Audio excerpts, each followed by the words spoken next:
சொர்க்கத்திற்கு எத்தனை வாசல்கள்? 8 வாசல்கள் இருக்கிறது.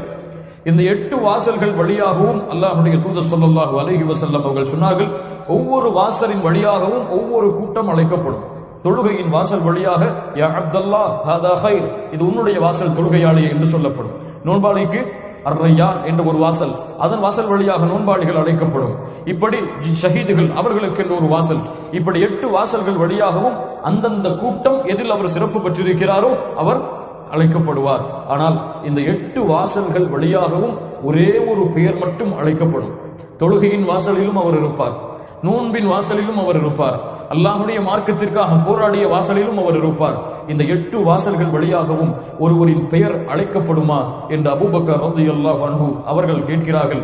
அல்லாஹ்வுடைய தூதர் முஹம்மது ரசூலுல்லாஹ் ஸல்லல்லாஹு அலைஹி வஸல்லம் சொன்னார்கள், அபூபக்கரே, உன் பெயர் அந்த 8 வாசல்கள் வழியாகவும் அழைக்கப்படும்.